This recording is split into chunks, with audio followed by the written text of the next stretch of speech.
반갑습니다. 2022학년도 6월 모의평가 비문학 독해 해설을 지금부터 시작해 보도록 하겠습니다. 여러분들 이제 6월 평가원이 끝나고 난 다음에는 점수 때문에 여러분들이 좀 약간은 뭐 기뻐하거나 슬퍼할 수도 있고, 하지만 이제 중요한 건 뭐냐면 빠른 시간 안에 복기를 하시면서 과연 내가 어떻게 생각하고 답을 찾았는가, 그리고 읽기 과정에서는 어떤 문제가 있었는지를 점검해 주셔야 합니다. 따라서 주어진 지금 원점수는 큰 의미가 없다라는 걸 생각을 하시고요. 누가 그 문제를 해결해 나가느냐, 누가 더 최선을 다해 남은 시간을 알차게 보내느냐, 이게 이제 고득점을 위한 아주 유일한 길이라는 걸 명심하시고요. 지금부터 이제 비문학 독해 네 지문이 출제가 됐잖아요, 올해는. 근데 이거는 6월 평가원에서 실험적으로 나온 내용이니만큼 9월 평가원에서도 이와 같이 똑같이 나온다면 이렇게 출제될 수 있겠구나라고 예상을 할 수 있겠는데, 전반적으로 네 지문이 세 지문은 일반적인 길이보다는 조금 더 짧게 나왔죠. 왜냐면 당연히 앞에서 세 문제를 할애하다 보니까 지문별로 문항수를 5문제 내로 이제 정리를 하다 보니까 지문 내용도 그렇게 길게 해서는 이걸 다 읽게 할 수는 없는 거예요. 우선 일단 6월 평가원의 방향은 비문학 독해를 과거보다 더 한 지문에 더 많이 이렇게 비중을 두는 것보다는 좀 분산시켰다고 볼 수 있는데, 중요한 건 문제 개념이 그냥 단편적인 내용의 매칭으로는 사실 답을 찾기가 쉽지가 않았어요. 그래서 상당히 까다로웠던 그런 독해 이지 않았는가, 이렇게 생각해 볼 수 있는데요. 자, 이제 여러분들 이 상황을 한번 잘 고민해 보시고 하나씩 한번 비교해 보면서 글을 어떻게 읽었어야 되는가 점검을 해 보도록 하겠습니다. 늘 말씀드리다시피 독서를 위한 독해 1단계는 의도 파악이고요. 두 번째는 전제를 잘 활용하는 겁니다. 여러분 인식의 머릿속에 글을 읽으면서 이 글에서 말하고자 하는 대상을 찾아가는 과정에서는 항상 그와 관련해서 나와 있는 목적이나 배경이나 뭐 이런 개념들은 마치 팝업창을 띄워놓듯이 전제를 활용해 주시고요. 문장을 이해해 나갈 때는 정보의 인과관계를, 정보 간의 이 인과관계를 좀 더 면밀히 살펴보는 연습이 필요하다라는 것. 이것이 시험 볼 때 하는 게 아니라 시험 볼 때 익숙해져 있도록 하는 게 우리가 해결해야 될 과제가 되겠습니다. 자, 그러면 요 세 문제짜리 있죠? 먼저 처음 제시된 1번부터 3번의 독서 지문 한번 보도록 하겠습니다. 특정 주제를 깊이 있게 탐구하기 위한 독서는 지식을 습득하고 이를 비판적, 종합적으로 탐구하는 독서이다. 자, 그럼 우선 일단 독서는 뭘 목적으로 하죠? 특정 주제를 깊이 있게 탐구하기 위한 것이에요. 독서의 목적은 여기 있네요.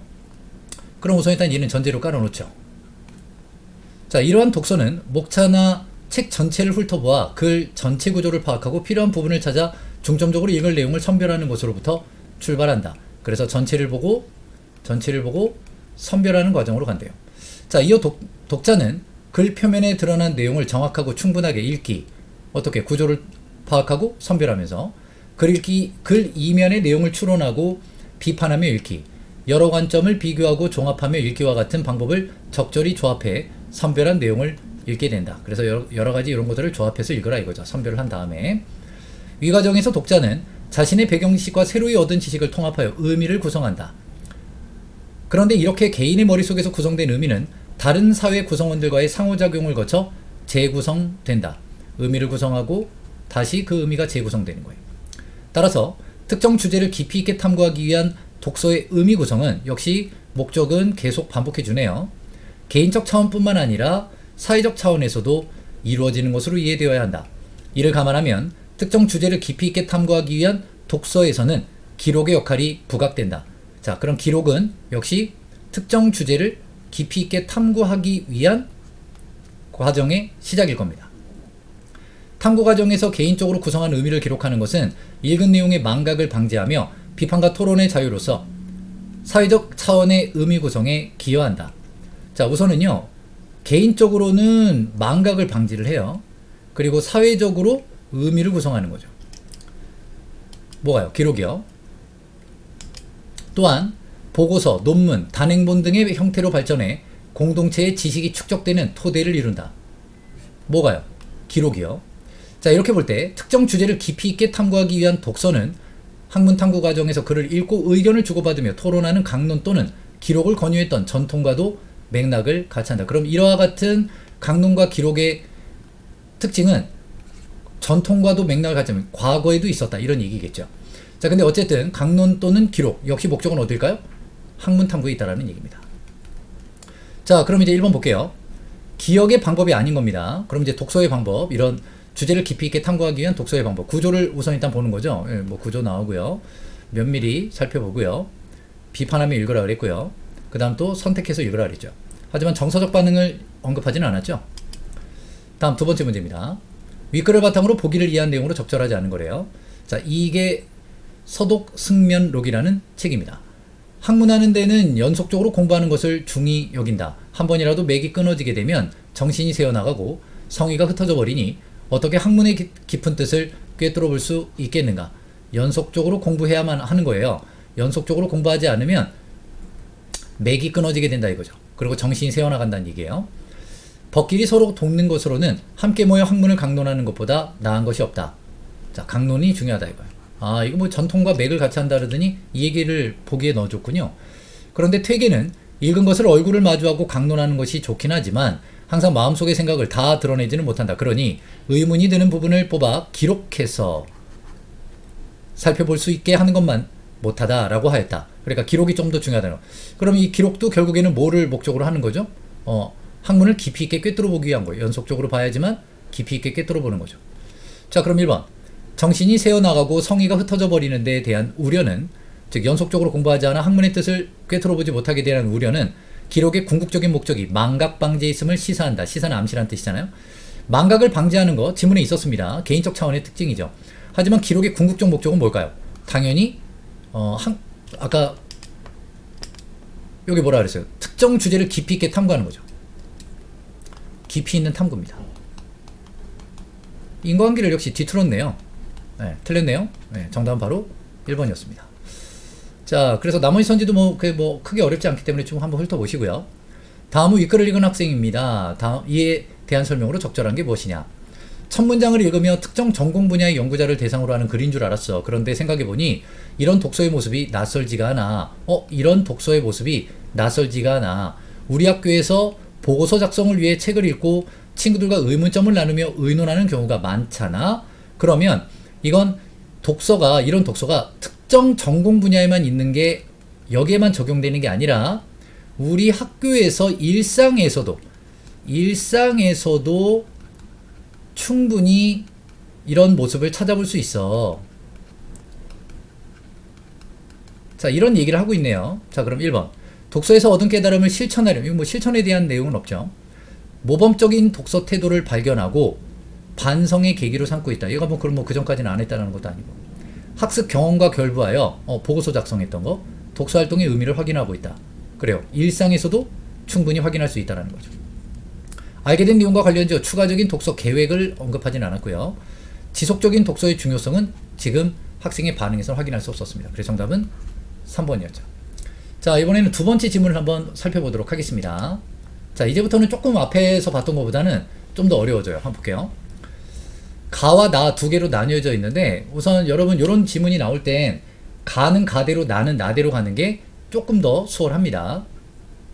근대 이후의 서양 철학자들은 과학적 세계관이 대두하면서 이전과는 달리 인과를 물리적 작용 사이의 관계로 국한하려는 경향을 보인다. 자, 뭐에 대한 이야기하고 있어요? 인과에 대한 이야기인데 물리적 작용으로 국한해서 보도록 하겠대요.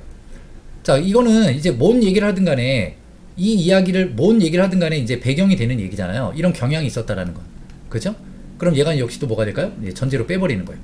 그럼 우선 일단 사회적 분위기가 인과를 물리적 작용으로 한정해서 보도록 하는 분위기였습니다. 근데 이후에 문제는 흉이 지적했듯이 인과관계 그 자체는 직접 관찰할 수 없다는 것이다.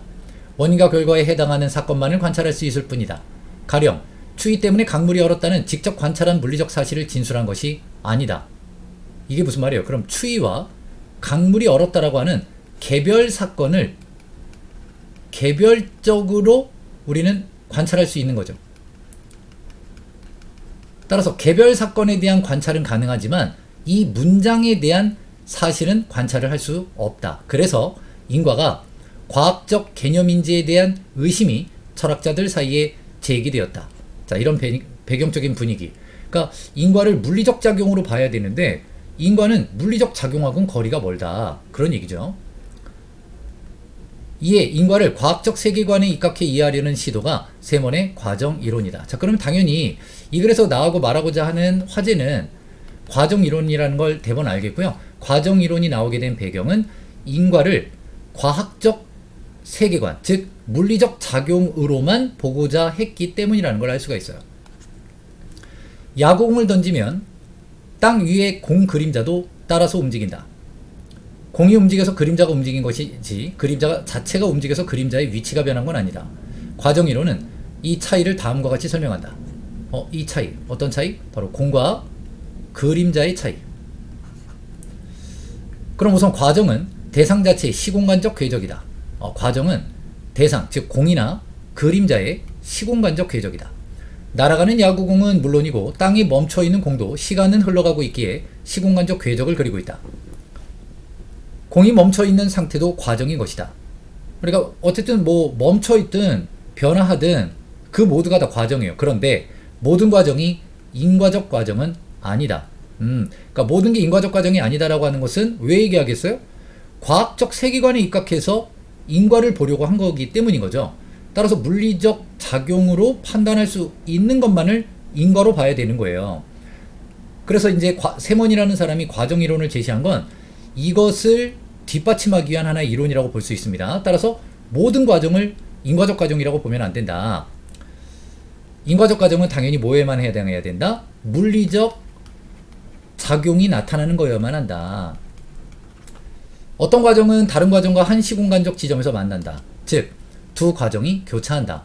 만약 교차해서 표지, 즉 대상에 변화된 물리적 속성이 도입되면, 자, 표지가 뭐래요?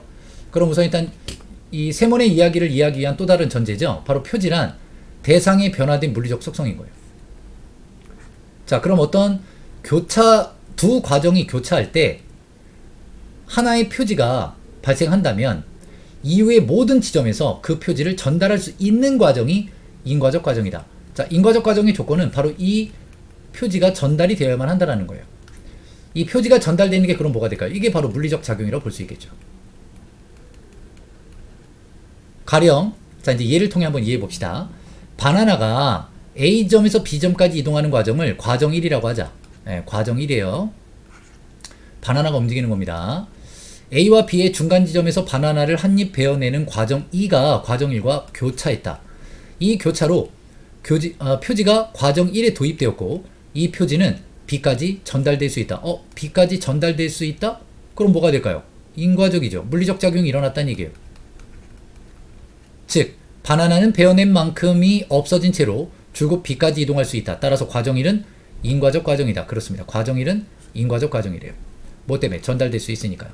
바나나가 이동한 것이 바나나가 B에 위치한 결과의 원인이다. 한편 바나나의 그림자가, 자, 이번엔 그림자 얘기하네요. 뭐였죠? 이건 바나나였죠. 스크린에 생긴다고 하자. 이거 아까 야구공과 그림자에 대한 이야기를 이렇게 다른 야구공을 바나나로만 바꾼 것 같습니다. 바나나의 그림자가 스크린상에 A- 지점에서 B- 지점까지 움직이는 과정을 과정 3이라고 한번 해보자. 과정 1과 과정 2의 교차 이후에 스크린상의 그림자 역시 변화한다. 자, 그런데 A-와 B- 사이의 스크린 표면의 한 지점에 울퉁불퉁한 스티로폼이 부착되는 과정 4가 과정 3과 교차했다고 한번 해보자. 이번엔 과정 4와 3이 교차하는 거예요. 그림자가 그 지점과 겹치면서 일그러짐이라는 일그러짐, 뭐가 나타났죠? 대상의 변화에, 대상의 물리적 속성의 변화가 나타났죠. 자, 물리적 변화가 나타났어요. 이 표지가 과정 3에 도입됐지만 그 지점을 지나가면 그림자는 다시 원래대로 되돌아오고 스티로폼은 그대로다. 이 과정은, 과정 3은 다른 과정의 교차로 도입된 표지를 전달할 수 없다? 그럼 전달할 수 없다면 뭐가 될까요? 과정 3은 인과적이지 않다. 그럼 얘는 인과 과정이 아니다, 이런 얘기죠. 물리적 변화로 나타난 것 같지만 그래도 얘는 인과 과정이 아니라는 거예요. 따라서 모든 물리적 변화가 나타나는 과정이라 할지라도 그걸 인과적이라고 설명할 수는 없다. 자, 이게 세몬이 얘기한 과정 이론의 핵심이에요. 결국에는 우리가 관찰 가능하고 그것이 서로 연계되는 물리적 작용만을, 그것이 전달되는 것만을 인과라고 봐야 된다는 얘기겠죠. 과정 이론은 규범이나 마음과 같은 물리적 세계 바깥의 측면을 해명하기 어렵다는 한계를 지닌다. 그렇죠. 그럼 지금까지는 물리적 세계 안쪽의 측면만을 본 거라는 거예요. 이게 이제 과학적 세계관에 입각해서 본 거니까요. 예컨대 내가 사회 규범을 어긴 것과 내가 벌을 받아야 하는 것 사이에는 인과관계가 있지만 과정이론은 이를 잘 다루지는 못한다. 그럼 이 사회 규범이 원인이 되고요. 사회 규범 어긴 게 원인이고요. 벌을 받는 게 결과예요. 하지만 이 원인과 결과에 인과관계가 있다라고 하더라도 과정이론은 이거를 설명할 수가 없대요. 왜냐하면 얘네 둘은 뭐가 될까요? 물리적 세계 바깥에 존재하는 규범이니까 그렇죠. 자, 그럼 이제 가와 관련해서 문제를 한번 풀어보도록 하겠습니다. 도입문단의 내용 제시 방식의 기억, 인과에 대한 특정 이론이 등장하게 된 배경, 철학자들의 인식 변화, 당연합니다. 디귿, 내용 전개 방식이에 인과에 대한 특정 이론을 정의한 뒤, 자, 정의했죠. 뭐 했어요? 특정 이론, 세먼의 과정 이론이었어요. 구체적 사례와 관련죠. 구체적 사례 뭐 나왔죠? 바나나 나왔죠. 그 이론의 한계 나왔죠. 이거는 우선 일단 물리적 세계 바깥에 대해서는 설명이 불가능하대요. 전망을 제시했다. 전망이요? 잘 다루지 못한다. 한계만 나왔죠. 전망은 없네요. 네, 바로 정답은 3번이겠습니다. 자, 5번 보세요. 윗글에 대한 이해입니다. 그럼 우선 일단 해당 선지에서 필요한 내용만큼만 지어나가면 되겠죠. 과정이론은 물리적 세계의 테두리 안에서 인과를 해명하는 내용이다. 여기서 물리적 세계 테두리의 안이 결국 뭐가 될까요? 과학적 세계겠죠. 물리적 작용의 세계일 겁니다. 그렇다고 물리적 작용이 일어난다고 해서 그 모든 것들이 또 인과가 아니라는 것도 설명을 해줬어요. 사회규범 위반과 처벌 당위성의 사이의 인과관계는 인과관계는 있죠. 하지만 표지 전달로 설명되기 어렵다. 그렇습니다. 왜? 표지가 전달된다라는 건 물리적 속성의 변화가 있어야 되니까요. 하지만 지금 우리가 봤다시피 얘네들은 규범에 대한 것들은 물리세계 바깥이죠. 다음, 인과가 과학적 세계관과 부합하지 않는다고 생각하는 철학자가 누구였어요? 바로 이걸 문제 제기한 사람이 누구죠? 휴미였죠. 근데 이후에 나타난 건 배경이었습니다. 맞습니다. 한대 제이론 몰라요. 천문학, 자, 이런 얘기 전혀 없었습니다. 이거는 그럼 나달락과 관련된 내용이겠네요. 자, 6번 A에 대한 이해입니다. 바나나와 그 그림자는 서로 다른 시공간적 궤적을 그린다. 자, 시공간적 궤적은 결국 뭐예요? 과정이었죠. 자, 바나나와 그림자는, 바나나는 뭐였어요? 과정 1이고 그림자는 과정 3이었어요. 그래서 다른 과정들과 교차되었었죠. 따라서 얘네들이 서로 다른 과정이니까 서로 다른 시공간적 궤적을 그린다. 맞습니다. 과정 1이 과정 2와 교차하기 이전과 이후에서 바나나가 지닌 물리적 속성은 다르다. 잘라 먹었잖아요, 아까. 과정 1과 달리 과정 3은 인과적 과정이 아니다. 맞아요. 과정 1은 인과적 과정이지만 과정 3은 표지가 전달되지 않기 때문에 인과적 과정이라 볼 수 없다 그랬죠. 바나나의 일부를 베어냄으로써 변화된 바나나 그림자의 모양은 과정 3이 과정 2와 교차함으로써 도입된 표지이다. 과정 3이 과정 2와 교차함으로써 바나나의 일부를 베어냄으로써 변화된 바나나 그림자의 모양은 과정 3이 아니죠. 과정 1이 과정 2와 교차함으로써 도입된 표지죠. 틀렸네요. 네, 4번입니다. 과정 3과 과정 4의 교차로 도입된 표지는 과정 3으로부터 과정 4로 전달되지 않는다. 그렇죠. 전달되지 않기 때문에 과정 3은 인과적 과정이 아니다. 자, 이 얘기였어요. 자, 다음 요거는 이제 확인할 수 없고요.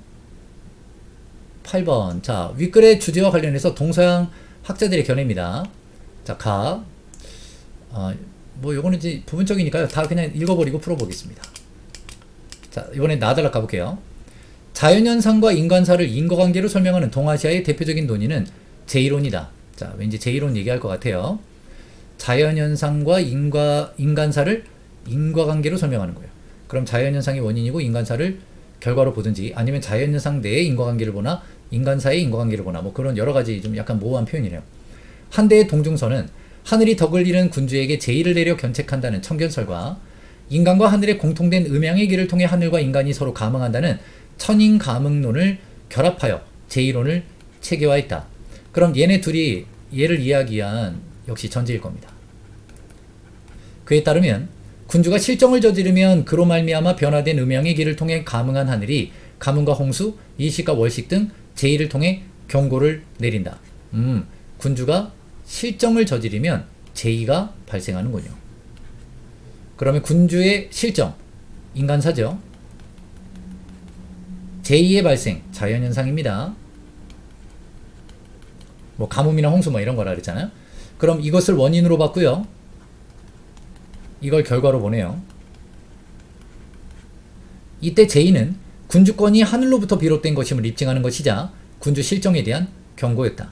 결국 군주가 실정을 했을 때 제의가 발생한다. 자, 인과관계 봤죠? 양면적 성격의 제의로는 신하가 정치적 논의에 참여할 수 있는 명분을 제공했고, 제의가 발생하면 군주가 직원을 구하고 신하가 이에 응하는 전통으로 구체화되었다. 자, 이 말은 왜 양면적이라는지를 이해를 했어요. 원래 제의로는 뭐였어요? 인간사를 통해 자연현상을 본 거잖아요. 그런데 이와 같은 제의가 발생하면 군주가 직원을 구하고 신하가 이에 대응하는, 신하가 응하는 그런 것의 원인으로 전통을 구체화시켰대요. 하지만 동중서 이후 원인으로서의 인간사와 결과로서의 제의를 1대1로 대응시켜 설명하는 결과적 대응 방식은 억지가 심하다는, 그렇죠. 이거 좀 약간 억지가 심하잖아요. 흉 같은 애가 가만히 안 있겠죠. 아주 흉보겠죠. 이 방식은 오히려 예언화의 경향으로 이어져 제의를 인간사의 징조로, 오히려 제의가 인간사의 징조가 되는 거예요. 그래서 인간사를 제의의 결과로 대응시키는, 인간사를 제의의 결과, 오히려 제의가 발생한 건 인간사의 예언이다, 이런 얘기죠. 따라서 요망한 말로 백성을 미혹시켰다라는 이유로 군주가 직언을 하는 신하를 탄압하는 빌미가 되기도 했다. 그러니까 양면적인 거죠. 아까 봐봐요. 제의로는 원래 뭐였어요? 군주가 실정을 하면 제의가 발생한다라는 인간사를 통해 자연사의 인과관계를 설명했죠. 그런데 이거 예언화 경향으로 바뀌면서 반대로 자연사를 통해서 인간사를 예언한다라는 측면으로 또 양면적인 성격으로 바뀌기도 했다. 이후 제의에 대한 예언적 성격 해석은 비판의 대상이 되었고 천인가문론 또한 부정되기도 했다. 하지만 제의로는 여전히 정치현상에서 사라지지 않았다. 송대에 이르러 주인은 천문학의 발달로 예측 가능하게 된 1월식을 제의로 간주하지 않는 경향을 수용했고, 자 그러면 1월식을 제의로 간주하지 않는 거예요. 이제 더 이상 1월식은 제의가 아닙니다. 자연현상으로서의 제의가 아니에요. 그 근거는 뭐죠? 천문학이 발달해서 그런 거죠. 제의를 근본적으로 이체에 의해 설명되기 어려운 자연현상으로 간주했다. 하지만 당시까지도 제의에 대한 군주의 적극적 대응을 유도하며 안전한 언론 활동의 기회를 제공했던 제의론이 폐기되는 것은 신하의 입장에서 유용한 아주 쓸모있는 정치적 기제, 작동 원리를 잃는 것이었다. 왜? 신하의 입장에서는 오히려 제의가 발생했을 때 신하가 이에 응하기 때문에 군주가 신하에게 직원을 구하게 되면 신하가 필요해지는 거잖아요. 그죠? 그러면 오히려 제의가 있어야만 조언을 얻을 테니까 신하의 필요성이 더욱더 높아질 거예요. 따라서 이 때문에 그는 군주를 경계하는 적절한 방법을 찾고자 제의론을 굳게 지켰다. 군주를 경계하는 방법을 찾고자.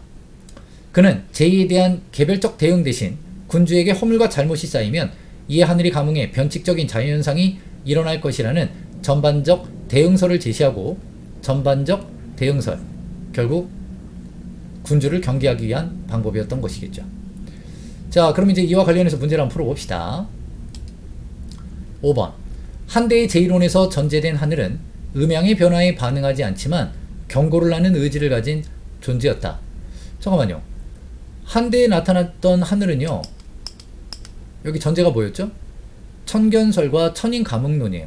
근데 인간과 하늘의 공통된 음양의 길을 통해 하늘과 인간이 서로 감응한다고 되어 있죠. 그러면 음양의 변화에 반응하지 않는 게 아니라 음양의 변화에 당연히 반응을 해야겠죠. 틀렸네요. 천문학의 발달에 따라 1월식이 예측 가능해지면서 송대에는 이를 설명 가능한 자연현상으로 보는 경향이 있었다. 그렇죠. 이것은 뭐죠? 1월식이죠. 1월식은 설명 가능한 자연현상인 거예요. 따라서 제의와 구별되게 되었다. 이 얘기죠. 여러분 이것도 문장 말 잘못 읽어가지고 틀린 사람들 꼭 이런 거 있을 수 있습니다. 주의하셔야 돼요. 저런 말장난은 이 평가원에서 안 다뤄요. 인과관계 뒤틀기가 평가원의 가장 핵심입니다. 다음 7번입니다. 예언화의 경향과 전반적 대응설. 그럼 우선 일단 예언화 경향은 제2가 즉 이 제2가 인간사를 나타내는 것으로 하고 양면적인 해석이 가능했고요. 전반적인 대응설은 군주를 경계하기 위한 원인이었어요. 자, 이제 기억과 니은에 대한 설명을 한번 볼까요? 기억은 군주의 과거 실정에 대한 경고로서 제2의 의미가 강조되어 신하의 직원을 활성화하는 방향으로 활용되었다. 맞습니다. 예언화의 경향이 생겼던 거죠. 다음. 잠깐만. 기억은 잠깐만요. 군주의 과거 실정에 대한 경고로서 제2의 의미가 강조가 되어 신하의 직원을 활성화하는 방향으로 활용이 되었다. 잠깐만. 이건 신하의 직원이 활성화되는 건 오히려 군주를 경계하기 위한 전반적 대응설에 해당하는 거죠. 좀 잘못 봤네요. 예언화의 경향은 오히려 비판이 된 거죠. 제2가 인간사를 드러내게 되면서 이건 사람들을 미혹하게 만든다라고 해서 비판을 받게 됩니다. 미혹하게 한다 해서 비판을 만든다 그랬던 것 같아요. 기억은 이전과 달리 인간사와 제2의 인과관계를 역전시켜, 맞아요. 역전시켰죠? 제2를 인간사의 미래를 알려주는 징조로 삼는 데 활용됐다. 맞습니다. 니은은 개별적인 제2 현상을 물리적 작용이라고 보고 정치와 무관하게 아니죠. 이건 정치적인 의도 때문에 전반적 대응설이 더 주의가 부각을 시켰던 거예요. 니은은 누적된 실정과 특정한 제2 현상을 연결짓는 방식으로 이어져 군주의 권력을 강화하는데 아니죠. 군주의 경계를 드러내는 데 사용됐죠. 니은은 과학적 인식을 기반으로 군주의 지배력과 변칙적 자연현상이 무관하다는 인식을 강화하는 이런 과학적 인식은 천문학의 발달이었단 말이에요. 그럼에도 불구하고 전반적 대응설이 나타났던 목적은 군주를 경계하고자 한다라는 측면에서 보면 그것을 오히려 강화하기보다는 제2론을 고수하려고 하는 성향이 더 강했음을 알 수 있습니다. 자, 그래서 정답은 7번의 정답은 2번이 되겠네요. 자, 다음 8번 보겠습니다. 윗글 주제와 관련해서 동서양 학자들의 견해입니다. 적절하지 않은 걸 한번 살펴볼까요? 만약 인과관계가 직접 관찰될 수 없다면 물리적 속성의 변화와 전달과 같은 관찰 가능한 현상을 탐구하는 것이 인과 개념을 과학적으로 규명하는 올바른 경로이다. 관찰 가능한 것만은. 1번. 휴메 문제 제기와 가로부터 과정이론이 인과 개념을 과학적으로 규명하려는 시도의 하나였음을 볼 수 있다. 그렇습니다. 요거는 나네요. 인과관계란 서로 다른 대상들이 물리적 성질들을 서로 주고받는 관계일 수밖에 없다. 따라서 물리적 성질을 서로 주고받아야만 하는 것이래요. 2번. 인과관계를 대상 간의 물리적 상호작용으로 국한하는 나의 입장은 대상 간의 감흥을 기반으로 한 동중서의 제2론이 보여준 입장과 부합하겠군. 자, 여기서 지금 동중서 제2론이 보여준 입장은 대상 간의 감흥을 기반으로 할 때 여기서 대상은 뭐죠? 인간과 하늘이죠. 그럼 인간과 하늘이 기라고 하는 걸 기반으로 한다 그랬는데 그럼 인간과 하늘이 물리적 성질을 서로 주고받아야 된다는 얘기잖아요. 하지만 여기선 그냥 뭐 하는 거예요? 감응하는 거죠. 물리적 성질을 주고받는 게 아니에요. 그럼 부합하지 않겠죠. 틀렸네요. 치세와 난세의 차이를 제2의 출현 여부로 설명하는 다에 대해 덕이 잘 닦인 치세에는 제를 찾아볼 수 없고 변고는 난세에 출현했으니 하늘과 인간이 서로 통하는 이거 제1론이잖아요. 그러면 동중서와 주의는 모두 제1론에 입각하여 수용 가능한 견해. 당연합니다. 다음 다 하나 더 있네요. 덕이 물리적 세계 바깥 현상에 해당한다면 덕과 세상의 변화 사이에 인과관계가 있다고 본 다는 세먼의 이론에 입각하여 설명되기 어렵겠군. 그렇습니다. 세먼은 이와 같은 물리세계 바깥의 경우에는 인과적 과정이라고 보지 않는다 그랬어요. 다음, 홍수가 자주 발생하는 강 하류 지방의 지방과는 반드시 실정을 한 것이고 홍수가 발생하지 않는 산악 지방의 지방과는 반드시 청렴한가? 실제는 그렇지 않다. 그러면 이렇게 홍수라고 하는 제의와 정치는 그렇게 필연적 인과는 아니다. 이런 얘기죠. 자, 인과를 의심합니다. 5번. 지방간의 실정에서 도입된 표지가 홍수로 이어지는 과정으로 전달될 수 없다면 세먼은 실정이 홍수의 원인이 아니라는 점에서 라에 동의하겠군. 그렇습니다. 이걸 인과로 보지 않는 거니까요. 자, 이제 9번 문제 볼까요? 적절한 방법을 찾는 거죠. 모두가 만족하는 대책, 방법을 찾는 거네요. 괜찮습니다. 국어 사전을 찾는 게 아니죠. 농산물 찾는 거 아닙니다. 정답, 건강도 방법이 아니죠. 독립도 아니네요. 정답은 바로 1번이겠죠. 자, 여기까지 우선 일단 9번 문제까지 해설을 해봤습니다. 자, 이번에는 10번부터 13번에 나와 있는 독서지문 한번 보도록 할까요? 사회지문이네요. 1764년에 발간된 체사레 베카리아의 범죄와 형벌은 커다란 반향을 일으켰다. 형벌에 관한 논리 정연하고 새로운 주장들의 유럽의 지식사회가 매료된 것이다.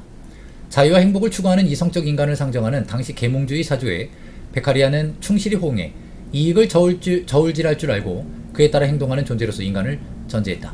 자, 우선 일단 계몽주의 사조와 베카리아의 인간에 대한 전제는 뭐죠? 인간은 이성적이며 이익을 저울질할 줄 아는 사람이에요.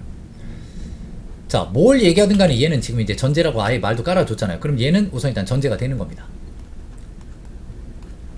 사람은 대가 없이 공익만을 위해 자유를 내어놓지는 않는다. 왜? 이익을 저울질할 줄 아는 이성적인 사람이니까요. 끊임없는 전쟁과 같은 상태에서 벗어나기 위해 자유의 일부를 떼어주고 나머지 자유의 몫을 평온하게 누리기로 합의한 것이다. 저마다 할애한 자유의 총합이 주권을 구성하고 주권자가 이를 위탁받아 관리한다. 따라서 자, 그러면 이렇게 저마다 자유를 할애하는 건 공익을 위해서죠. 그죠? 그럼 여기엔 분명 대가가 있어야 되는 거예요. 따라서 사회의 형성과 지속을 위한 조건이라 할 법은 저마다의 행복을 증진시킬 때 가장 잘 준수되며 전체 복리를 위해 법 위반자에게 설정된 것이 형벌이다. 그럼 형벌은 뭘 위해서인 거예요? 전체 복리를 위한 것입니다. 자, 이런 논증으로 베카리아는 형벌권의 행사는 양도의 범위를 벗어날 수 없다는 출발점을 내세웠다. 자, 형벌권의 행사에 대한 이야기를 하는 것 같습니다. 양도의 범위, 그 양도의 범위는 아무래도 여기에 해당하지 않을까요? 할애한 자유의 범위를 벗어날 수 없다라는 얘기일 것 같습니다. 자, 이제 이 글에서는요, 형벌권의 행사에 대한 이야기를 할 거예요.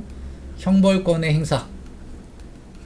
형벌권의 행사. 뭘 이해시키는 거죠? 형벌권의 행사를 통해 양도의 범위를 알려주고자 하는 거죠. 양도의 범위. 할애할 자유의 범위입니다.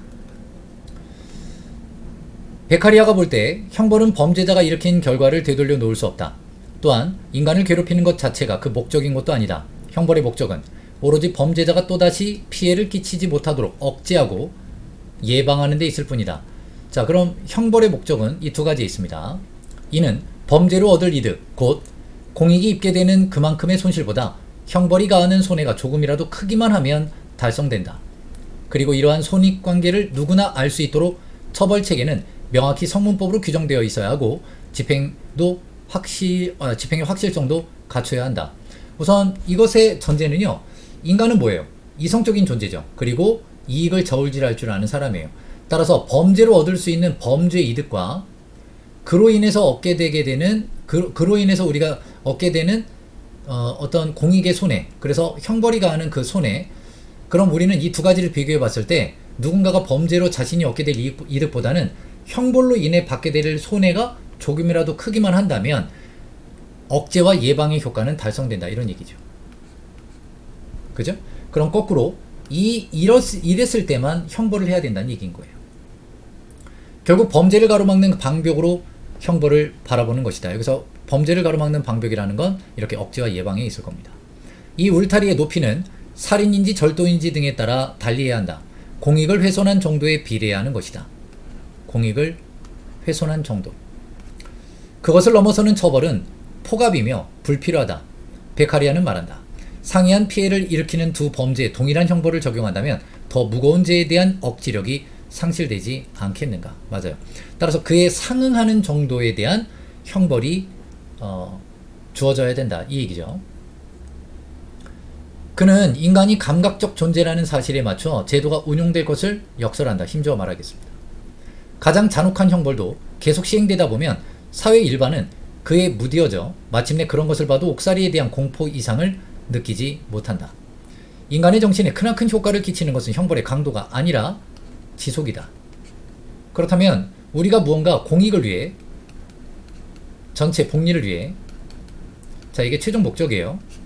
우리는 자유를 할애합니다.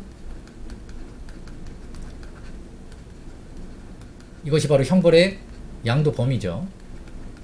그럼 이 자유를 할애하고 형벌의 범위에 대해서 우리가 수긍할 수 있는 것은, 대가 없이 수긍할 수는 없다 그랬잖아요. 그것은 본인이 범죄로 인해 얻을 수 있는 범죄 이득과 본인이 형벌을 통해 받을 수 있는 형벌적 손해가 보다 더 크다면 이 이득을 위해 굳이 범죄를 하지 않을 거라는 거예요. 그러니 자연스럽게 범죄는 억제되고 자연스럽게 예방이 될 것이다, 이런 얘기죠. 하지만 그럼에도 불구하고 범죄가 발생할 수 있잖아요. 이랬을 때 인간이 감각적인 존재라는 사실을 잊어서는 안 된다라는 거니까 인간에 대한 추가적인 전제가 나온 거예요. 아까 이성적이었잖아요. 따라서 범죄자가 만약에 어떤 옥살이에 대한 공포감을, 잔혹한 형벌에 대해서 무언가 큰 형벌을 훼손을 했다라고 한다고 하면 그 형벌의 강도에는 무뎌진다라는 얘기예요. 따라서 형벌이 지속되는 게 더 역시 큰 효과가 있다라는 거죠. 죽는 장면의 목격은 무시무시한 경험이지만 그 기억은 일시적이고, 자유를 박탈당한 인간, 즉 범죄자가 속죄 않은 고통의 모습을 오랫동안 대하는 것이 더욱 강력한 억제 효과를 갖는다는 것이다. 바로 지속이 보다 더 강력한 억제 효과를 갖게 하는 것이다. 왜요? 내가 할애해야 될 자유가 너무 길어지잖아요. 더욱 중요한 것을 지키기 위해 희생한 자유에는 무엇보다 값진 생명이 포함될 수 없다고도 말한다. 그러면 생명이 그 무엇보다도 소중하다는 얘기죠. 이처럼 베카리아는 잔혹한 형벌을 반대해 휴머니스트로, 최대 다수의 최대 행복을 말해 공리주의자로, 자유로운 인간들 사이의 합의를 바탕으로 논의를 전개해 사회 계약론자로 이해된다. 형법학에서도 형벌로 되갚아준다는 응보주의를 탈피하여 장래의 범죄 발생을 방지한다는 일반 예방주의로 나아가는 토대를 세웠다라는 평가를 받는다. 자, 어때요? 잘 이해가 되셨나요? 굉장히 또 인과적인 글이었어요. 윗글의 베카리아의 관점을 한번 봅시다. 공동체를 이루는 합의가 유지되는 데는 법이 필요합니다. 그리고 이 법은 우리가 할애한 자유를 어떤 주권자가 관리하도록 해주는 거죠. 사람은 이성적이고 타산적인 존재이자 감각적인 존재입니다. 여기서 타산적이라는 말은요, 계산적이라는 뜻이에요. 그 다음, 개개인의 국민은 주권자로서, 아니죠. 각각의 국민들이, 개개인이 주권자에게 자유를 할애한다 그랬잖아요. 그러니까 주권자라는 말은 잘못됐죠. 정답 바로 3번이네요. 다음 11번 울타리입니다. 바로 형벌의 울타리죠. 재범을 방지하는 역할, 그렇죠. 예방효과. 뚜렷이 알아볼 수 성문법화, 그렇죠. 범죄가 유발되는 손실에 따라 높낮이를 정해야 된다, 그렇죠. 손익을 저울질하는 인간의 이성을 목적 달성에 활용한다, 그렇습니다. 이게 인간의 이러한 속성을 이제 여기다가 적용해서 쓰는 거예요. 그 다음, 지키려는 공익보다 높게 설정할수록 방어 효과가 증가한다. 지키려는 공익보다 높게 설정한다? 아니죠. 비례하라 이랬죠. 틀렸네요. 정답 5번이 되겠습니다. 자, 다음 12번으로 가볼게요. 윗글을 바탕으로 베카리아 입장을 추론해보자. 형벌이 사회적 행복 증진을 저해한다고 보는 공리주의 입장에서 사형을 반대한다. 사형을 반대하는 이유는 뭐 때문이었을까요? 사회적 행복 증진을 저해하기 때문이다? 이 얘기잖아요, 지금. 근데 오히려 아까 지문에서 생명은 그 무엇보다 소중하다라고 얘기했죠?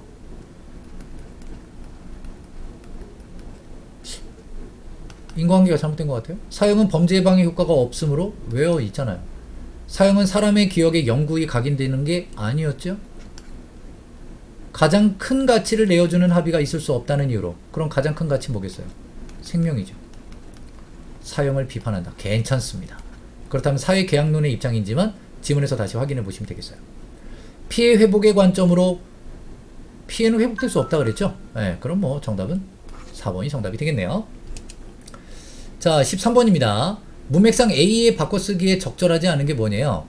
향유하다, 단절하다, 뭐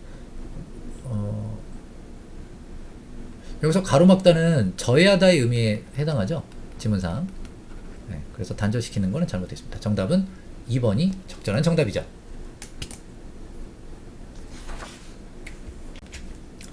자, 이번에 네 번째 지문 14번부터 17번에 대한 독해를 한번 시작해 보도록 하겠습니다. 여러분, 이 지문이 시간이 좀 오래 걸렸죠. 개념이 엄청나게 많습니다. 자, 한번 읽어볼까요? 1993년 노벨 화학상은 중합 효소 연쇄 반응을 개발한 멀리스에게 수여된다. PCR. 요즘에 우리가 코로나 때문에 뉴스에서 많이 듣는 단어죠. 염기 서열을 아는 DNA가 한 분자라도 있으면 이를 다량으로 증폭할 수 있는 길을 열었기 때문이다. 그럼 이제 PCR의 효과는 뭐예요? 염기 서열을 아는 DNA가 한 분자라도 있으면요, 얘를 다량으로 증폭시킬 수 있게 된 거죠. 이게 바로 PCR이 갖고 있는 목적입니다. PCR은 주로 주형 DNA, 프라이머, DNA 중합 요소, 4종의 뉴클레오타이오드가 필요하다. 그러면 여기 뭐 4개나 필요해요. 예. 하나, 둘, 셋, 4개. 네.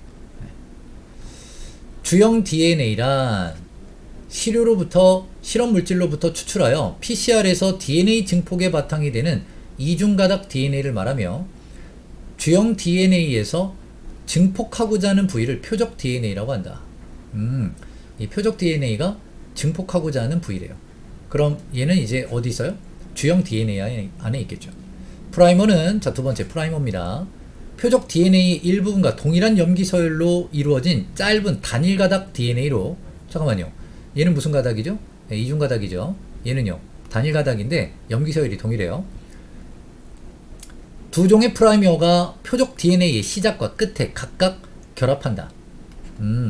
얘가 각각 이제 또 표적 DNA와 결합하는 녀석입니다. DNA 중합 효소는, DNA 중합 효소 세 번째 거, DNA를 복제하는데 단일 가닥 DNA의 각 염기 서열에 대응하는 뉴클레오타이드를 순서대로 결합시켜 이중 가닥 DNA를 생성한다.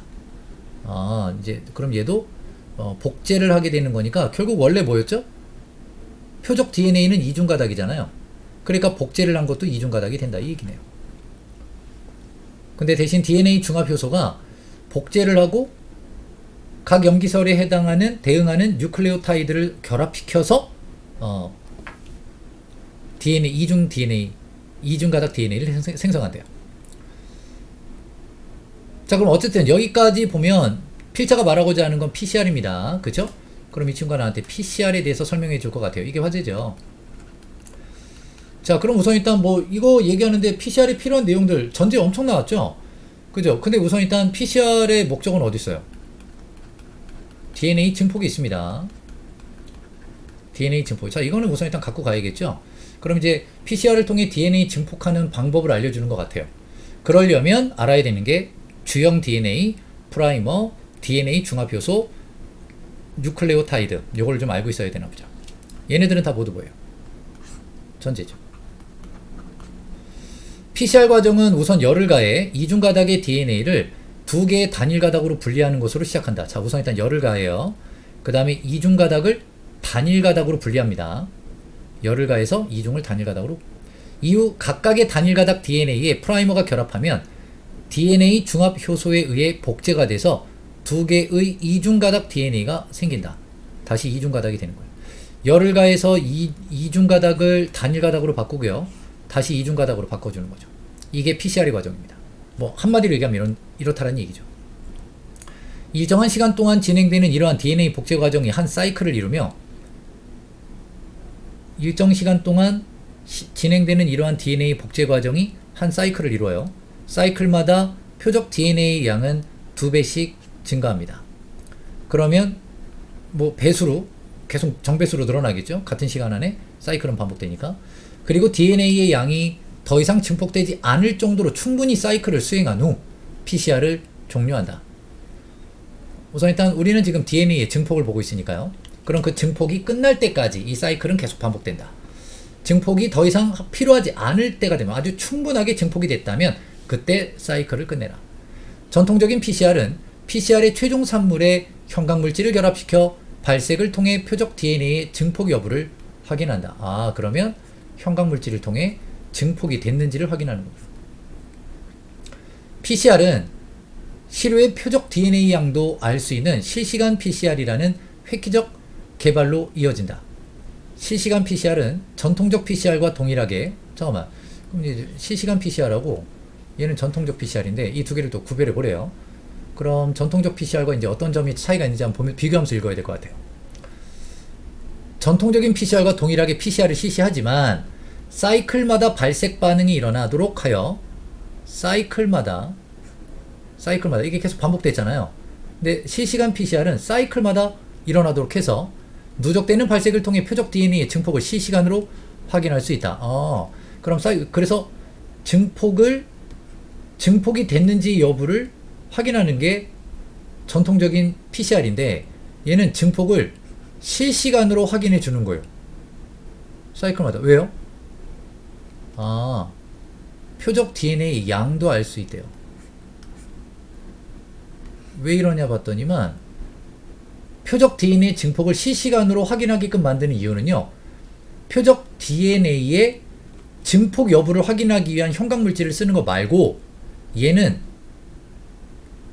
표적 DNA의 양도 측정하고 싶은 거죠.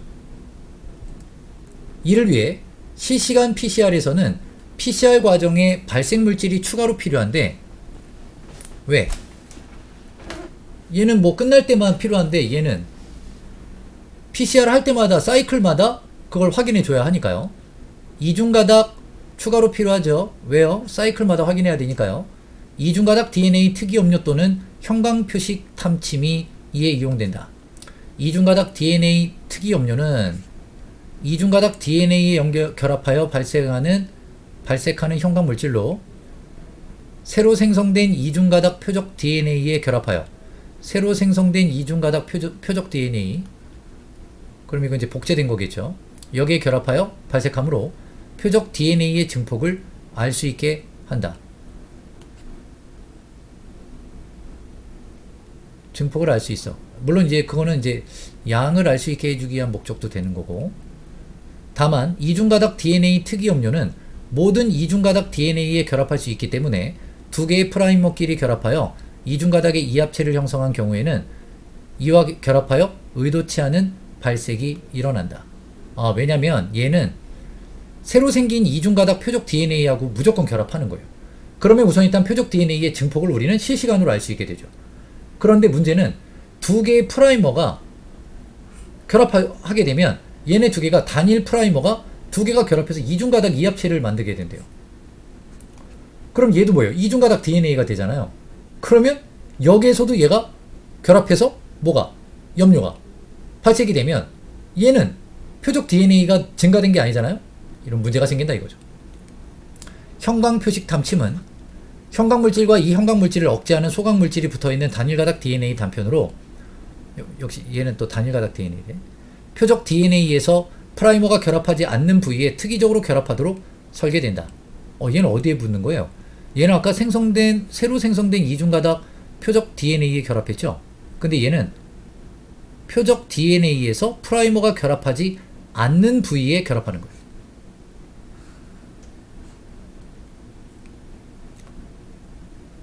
그럼 프라이머가 모든 표적 DNA에 결합하는 건 아니네요. 그죠? PCR 과정에서 이중가닥 DNA가 단일가닥이 되면 그죠? PCR 과정에서 원래 이중이 열을 가하면 단일가닥이 되죠? 형광표식 탐침은 프라이머와 마찬가지로 표적 DNA에 결합한다. 원래 프라이머가 표적 DNA에 결합하죠. 근데 형광표식 탐침도 표적 DNA와 결합을 하는 거예요. 얘도 둘 다 여기에 결합합니다. 잠깐만요. 표적 DNA에서 프라이머가 결합하지 않는 부위에 특이적으로 결합한다 그랬죠. 그러니까 여기 표적 DNA가 있으면 이 표적 DNA에 원래 뭐가 붙어요? 프라이머가 붙어야 되잖아요. 그죠? 이렇게 결합을 해야 되는 거예요. 그래서 이제 새로운 이중가닥을 다시 만들어야 된단 말이에요. 그런데 이 표적 DNA에 프라이머가 결합되지 않은 부분에 바로 형광표식 탐침이 결합한다는 얘기죠. 자, 이 얘기죠. 이후 DNA 중합 효소에 의해 이중가닥 DNA가 형성이 되는 과정 중에 탐침은 표적 DNA와의 결합이 끊어지고 분해가 된다. 그럼 얘가 이제 중합 효소에 의해서 이제 뭐가 돼요? 표적 DNA가 열을 가하면 이중에서 단일이 되죠. 그때 형광표식 탐침과 결합을 하죠. 그러다가 다시 중합 효소에 의해서 이중가닥이 되죠. 그럼 이중가닥이 되는 과정에서 이중가닥이 될 때 이때 이 형광표식 탐침이 표적 DNA와의 결합이 끊어지고 분해가 된다는 얘기예요. 이게 될 때 얘네 이제 떨어져 나가는 거죠. 이때 형광표식이 분해가 된다. 탐침이 분해되어 형광물질과 소각물질의 분리가 일어나면 그럼 탐침이 분해가 되면 얘네가 또 분리가 되는 거예요. 근데 언제 또 분리가 됐었죠 아까? 이중가닥 DNA가 형성되는 과정에서 결합이 끊어진다 그랬죠. 그리고 분해가 되는 거예요. 이게 될 때 분해되고 이게 분해가 되면 다시 분리가 되죠. 비로소 형광물질이 발색이 되고 왜? 소각물질이 형광물질에서 떨어져 나가니까. 근데 소각물질은 아까 뭐라 그랬어요? 형광물질을 억제하는 녀석이죠. 근데 이 녀석이 떨어져 나간 거예요. 그러니까 형광물질이 발색이 되죠. 이로써 표적 DNA가 증폭되었음을 알 수가 있다. 형광표식 탐침은 표적 DNA에 특이적으로 결합하는 장점을 지니나 상대적으로 비용이 비싸다. 그렇죠. 어떻게? 프라이머가 결합되지 않는 부분에 결합한다는 측면에서. 실시간 PCR에서 발색도는 증폭된 이중가닥 표적 DNA의 양에 비례하며 일정 수준의 발색도에 도달하는 데 필요한 사이클은 표적 DNA의 초기 양에 따라 달라진다. 사이클의 진행에 따른 발색도의 변화가 연속적인 선으로 표시되며 표적 DNA를 검출했다고 판단하는 발색도에 도달하는 데 소요되는 사이클을 CT 값이라고 하죠. 표적 DNA의 농도를 알지 못하는 미지 시료의 CT 값과 표적 DNA의 농도를 알고 있는 표준 시료의 CT 값을 비교하면 미지 시료에 포함된 표적 DNA의 농도를 계산할 수 있다. 그렇죠. 네. 증폭의 양을 알 수 있을 겁니다. PCR은 시료로부터 얻은 DNA를 가지고 유전자 복제, 유전병 진단, 친자 감별, 암 및 감염성 질병 진단 등의 광범위하게 활용된다. 특히 실시간 PCR을 이용하면 바이러스의 감염 여부를 초기에 정확하고 빠르게 진단할 수 있다. 자, 14번 볼게요. 두 종의 프라이머 각각의 염기서열과 정확히 일치하는 염기서열을 주형 DNA에서 찾을 수 없다.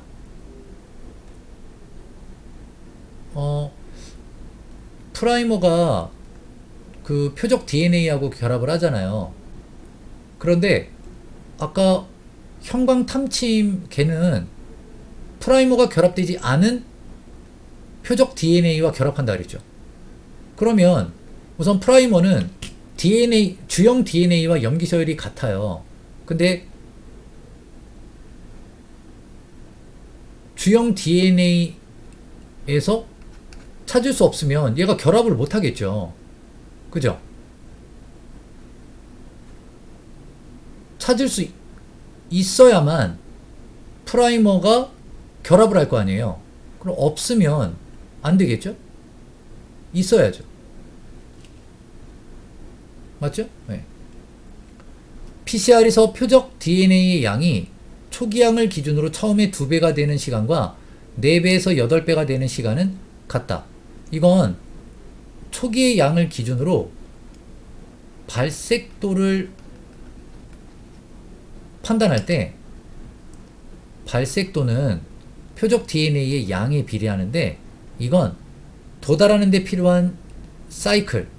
근데 이 사이클은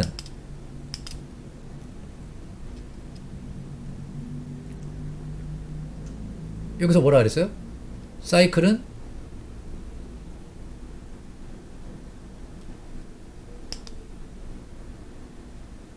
일정 시간 동안 진행되는 이러한 DNA의 복제 과정이 하나의 사이클을 이룬다 그래서 일정한 시간 동안. 자, 요 내용을 판단해 보면 이렇게 초기양을 기준으로 도달하는 데 소요되는 시간은 다르겠지만 사이클이 반복되는 시간은 일정해야 돼요. 그러니 시간은 일정해야 됩니다.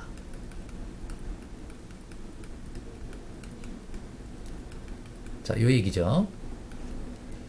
전통적인 PCR은 표적 DNA 농도를 아는 표준 시료가 있어도 미지 시료의 표적 DNA 농도를 PCR 과정 중에 알 수가 없다. 전통적인 PCR은 PCR 과정 중에는 알 수가 없죠. 그죠? 전통적인 PCR은 우선 일단 형광물질로 증폭이 됐는지를 확인해 주는 거니까요. 마지막에. 그래서 과정 중에는 알 수 없습니다. 실시간 PCR은 가열 과정을 거쳐야 근데 이건 전통적인 PCR도 똑같죠? 그리고 아까 실시간 PCR은 전통적 PCR과 똑같이 PCR을 실시한다 그랬어요. 실시간 PCR을 실시할 때 표적 DNA 증폭이 일어나면 DNA 중합요소와 프라이머가 필요하다. 이거는 똑같죠? 이건 전통적인 PCR도 똑같습니다. 그래서 1번이 틀렸군요. 자, 이번에는 15번 보겠습니다. 기억과 니은에 대한 설명이에요. 이중가닥 DNA 특이 염료하고 형광 표식 탐침. 기억은 프라이머와 결합하여 이합체를 이룬다. 잠깐만요. 이합체를 이루는 건 프라이머가 이합체를 이루는 거지 특이 염료와 프라이머가 결합하는 건 아니죠. 기억은 표적 DNA에 붙은 채 발색 반응이 일어난다. 아까 이중가닥 DNA는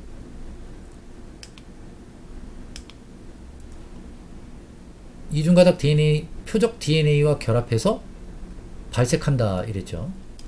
맞죠? 그러면 기억은 표적 DNA에 붙은 채 발색한다. 맞죠? 그럼 니은과 달라야 되는데 니은은 언제 하죠? 니은은 표적 DNA가 중합효소를 통해서 만들고 이중가닥이 만들어지면서 분리가 된 후 떨어져 나가야 되죠.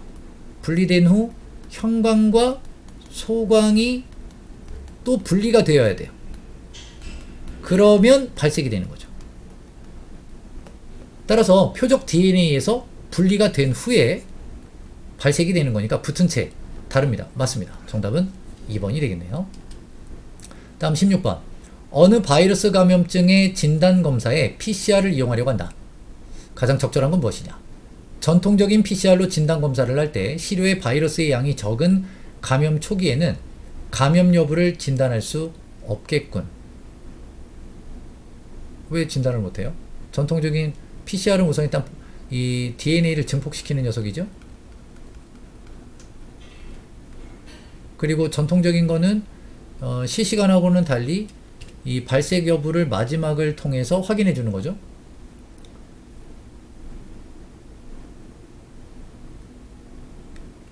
따라서 틀렸습니다. 전통적인 PCR로 진단검사를 할 때 DNA 증폭 여부 확인에 발색 물질이 필요 없으니 전통적일 때도 발색 물질은 필요하죠. 전통적인 PCR로 진단검사를 할 때 실시간 증폭 여부를 확인할 필요가 없어 진단에 걸리는 시간을 줄일 수 있다.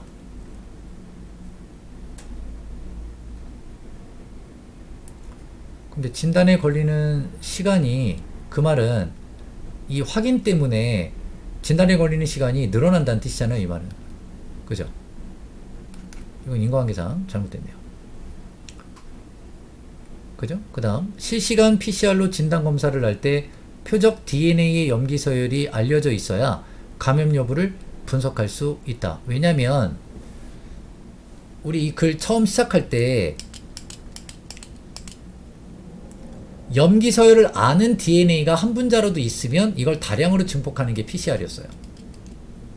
따라서 시료에 바이러스 DNA를 우리가 파악을 하려면 바이러스에 해당하는 표적 DNA의 염기 서열을 알고 있어야만 PCR 진단 검사를 할 수 있겠죠. 맞죠? 그럼 정답 4번이겠네요. 실시간 PCR로 진단 검사를 할 때 감염 여부는 PCR 검사가 끝난 후에야 알 수 있지만 실시간 증폭은 확인할 수 있겠군. 이때는 발색이 중간중간 일어나죠. 이거는 뭐 전통에서 얘기하는 거 아니겠어요? 다음 17번. A를 바탕으로 실험을 한 내용입니다. 보기 1의 상황을 가정해서 보기와 같이 예상 결과를 추론해 봤대요. 가와다에 들어갈 말로 적절한 게 뭔지죠. 표적 DNA의 농도를 알지 못하는, 자, 이때 여기서 이제 A를 다시 봐야 돼요. 아까 이제 여기 저는 가볍게 이해했거든요. 문제 보면서 다시 보려고요. 발색도의 개념은 표적 DNA의 증폭된 양에 비례하고요. 발색도는 일정 수준 발색대에 도달하는 데 필요한 사이클은 초기 양에 따라 달라진대요. 그리고 CT 값은 발색도에 도달하는 데 소요된 시간이에요. 소요된 사이클. 자, 그러면 농도를 알지 못하는 미지 시료와 농도를 알고 있는 표준 시료가 있을 때 각 시료의 DNA를 주형 DNA라고 하여 같은 양의 시료로 동일한 조건에서 실시간 PCR을 실시했어요. 자, 이때 만약 A가 B보다 표적 DNA의 초기 농도가 높다면, 그렇다면 표적 DNA가 증폭되는 동안 사이클이 진행됨에 따라 시간당 시료의 표적 DNA의 증가량은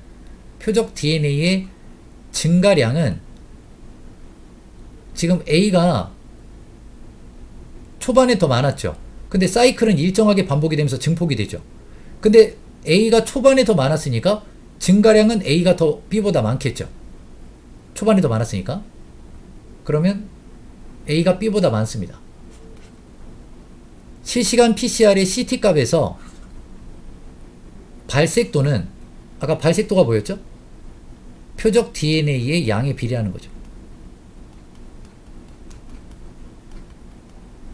그럼 발색도는 표적 DNA의 양인데, 그러면 A가, 근데 대신 이 표적 DNA 양은 일정한 양이었어요. 아까 지문에서 봤다시피 일정 수준의 발색도에 도달하는데 필요한 사이클이고요. 이 발색도는 어느 정도 수준이 되면 더 이상 증폭이 되지 않는다 그랬죠. PCR은. 따라서 발색도가 만약 100이라고 한다면 이미 A는 한 20을 갖고 시작했다고 쳐보세요. 그러면 남아있는 사이클은 훨씬 더 짧게 소요가 되면서 그 필요한 표적 DNA 양을 충족시키겠죠. 그러니 A가 B보다는 적어야 돼요. 자, 발색도는 표적 DNA 양이니까 궁극적으로는 같아야겠죠. 그러면 같아야 돼요. 그 다음 실시간 PCR의 CT 값은 소요되는 시간이죠. 그러면 표적 DNA 양이 일정 수준이 되면 증폭을 멈춘다 그랬단 말이에요. 따라서 PCR을 통해서 A와 B 시료에 담겨있는 표적 DNA의 어느 정도의 발색도가 도달하게 되게 되는 측면이 됐을 때 결과적으로 A와 B는 서로 같겠지만 그 CT 값에 도달하는, 그 발색도에 도달하기 위한 CT 값, 즉 사이클을 만드는 소요 시간은 당연히 A가 더 짧아야죠. 그죠? 그래서 정답은 2번이 적절한 정답이 되겠습니다. 자, 여기까지 우선 올해 2022학년도 6월 평가원에서 비문학 독서 지문을 같이 한번 봤습니다. 선생님이 수업이 아니라 읽어나가는 과정에서 선생님도 지금 한번 이렇게 보고서 여러분하고 같이 문제 풀면서 읽어봤거든요. 그러니까 여러분들도 내가 사고를 해나가는 과정에서, 이건 지금 수업이 아니니까 내가 사고하는 과정에서 어떤 측면에서 내가 실수를 했는지, 시험은요 틀린 문제가 내가 부족한 게 아니에요. 맞은 문제라 하더라도 운이 작용을 했을 수 있거든요.